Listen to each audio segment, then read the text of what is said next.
पत्रकार काव्या कृष्णा और उसका सबसे अच्छा दोस्त विक्की एक बड़ी कंपनी के खिलाफ स्टिंग ऑपरेशन करते हैं जो टाइकून सिद्धार्थ धनराजगीर की है। सिद्धार्थ एक अमीर और अहंकारी युवक होने के नाते बदला लेना चाहता है।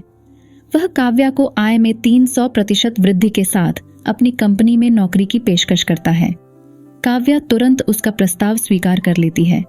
वे एक साथ एक बिजनेस ट्रिप पर जाते हैं और काव्या सिद्धार्थ को उसकी कंपनी को एक अच्छा सौदा दिलवाने में मदद करती है।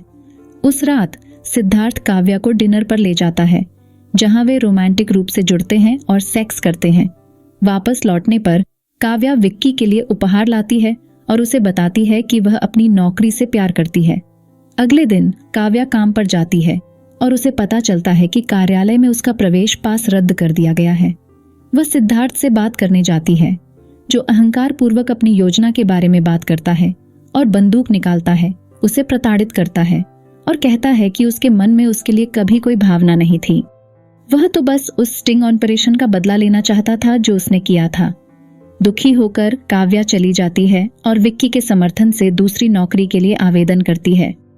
विक्की उसे डॉक्टर के पास ले जाता है और पता चलता है कि वह अब सिद्धार्थ के बच्चे से गर्भवती है। काव्या तुरंत सिद्धार्थ से मिलती है, जो एक बार फिर उसे अपमानित करता है, लेकिन वह उससे कहती है कि वह डीएनए परीक्षण के माध्यम से साबित कर सकती है कि यह सिद्धार्थ का बच्चा है। उस रात सिद्धार्थ ने उसे फोन किया और सॉरी होने का नाटक किया। उसने उसका अपहरण कर लिया, उसके भ्रूण का गर्भपात करा दिया, उसके अंडाशय निकाल लिए और फिर उसे ठिकाने लगा दिया। बदला लेने की कसम खाते हुए काव्या एक वेश्या बन जाती है और सिद्धार्थ से मिलने के लिए सीमेंटेक ग्रुप से संबंधित विभिन्न व्यवसायियों को आकर्षित करती है। सबसे पहले वह सीमेंट कंपनी सीमेंटेक के सीईओ राजदेव सिंह से संपर्क करती है, उनके साथ सोती है और उनकी जानकारी के बिना उनके फोन से ईमेल कॉपी करती है। वहां से उसे पता चला कि सीमेंटेक एक जर्मन कंपनी के साथ संयुक्त उद्यम करने जा रही है, जिसके कारण दिल्ली सीमेंट्स कंपनी के सभी शेयर गिर जाएंगे। उसने 40 मिलियन की कीमत पर यह जानकारी दिल्ली सीमेंट्स के चेयरमैन देशराज टंडन को लीक कर दी।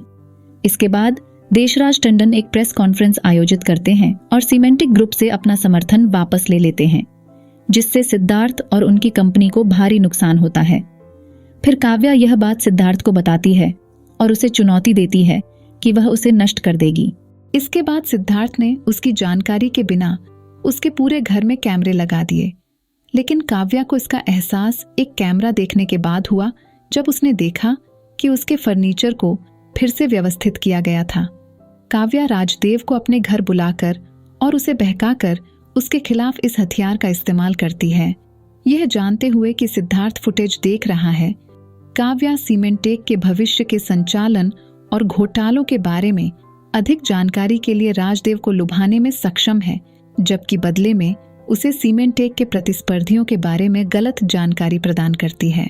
सिद्धार्थ भी काव्या द्वारा दी गई झूठी जानकारी को सच मानने लगता है, जिसके परिणाम स्वरूप सीमेंटेक को 100 बिलियन का नुकसान उठाना पड़ता है। सिद्धार्थ इस फुटेज को देखता है और उसे पता चलता है कि काव्या द्वारा जानकारी लीक करने के लिए राजदेव जिम्मेदार है। सिद्धार्थ ने राजदेव को मार डाला और सीमेंटेक के पतन का दोष काव्या पर मढ़ दिया, जिसके परिणाम स्वरूप उसकी गिरफ्तारी हुई। काव्या एक कैबिनेट मंत्री को ब्लैकमेल करके जेल से भागने के लिए उसकी मदद लेती है। वह पुलिस फाइल को पुनर्प्राप्त करने की कीमत पर उसके साथ सोने की पेशकश भी करती है, जिसमें उसका नाम होता है, और उसे IIBI बैंक के निदेशक के पद पर नामांकित किया जाता है, जिसमें सीमेंटेक के लिए खाता विवरण होता है।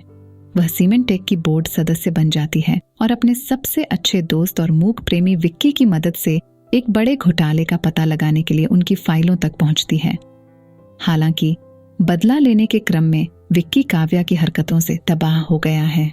वह उसे मदद करने के लिए और अधिक पुरुषों के साथ सोने के लिए कहता है। काव्या विक्की से भिड़ती है और अपनी पीड़ा और प्रेरणाओं के बारे में बताती है। वह कभी किसी के साथ नहीं सोई, बल्कि केवल उन्हीं लोगों के साथ सोई जो सिद्धार्थ को बर्बाद करने के लिए उनसे जुड़े थे। ये सब एक बहस की ओर ले जाता है, जहां विक्की काव्या के प्रति अपने प्यार का इजहार करता है, जिससे वह अनजान थी। काव्या विक्की के बजाय सिद्धार्थ पर भरोसा करने के लिए दोषी महसूस करती है। विक्की काव्या से प्यार करते हुए भी आखिरी बार उसकी मदद करने के लिए सहमत हो जाता है और सिद्धार्थ के पूरे घोटाले का पर्दाफाश करता है। काव्या को मीटिंग में पहुंचने से रोकने के लिए सिद्धार्थ विक्की का अपहरण करवा देता है और काव्या को मीटिंग के दौरान उसे परेशान न करने के लिए ब्लैकमेल करता है। बैठक खत्म होने के बाद वह अपने आदमियों को विक्की को मारने का आदेश भी देता है। हालांकि विक्की खुद को मुक्त करने, सिद्धार्थ के गुंडों से लड़ने और किसी तरह भागने में सफल होता है। काव्या को बुलाने में कामयाब होता है और उसे हर कीमत पर बैठक में जाने के लिए प्रेरित करता है। काव्या अब पूरी तरह से तैयार होकर वार्षिक आम बैठक में पूरे घोटाले का पर्दाफाश करती है। सिद्धार्थ को शेयरधारकों से लाखों की चोरी करने के आरोप में गिरफ्तार किया गया है। काव्या बदला लेने के बाद विक्की के साथ नई जिंदगी शुरू करने का फैसला करती है। वह विक्की द्वारा उपहार में दी गई घड़ी लेने के लिए अपने घर वापस जाती है। वहां वह देखती है कि राजदेव की पत्नी बंदूक लेकर उसका इंतजार कर रही है। राजदेव की पत्नी काव्या को यह सोचकर गोली मार देती है कि उसने उसके पति को मार डाला है। काव्या को मारने के बाद उसने खुद को भी गोली मार ली। फिल्म काव्या की बैकग्राउंड आवाज के साथ समाप्त होती है। मारे हुए लोग कब्र से नहीं डरते विक्की।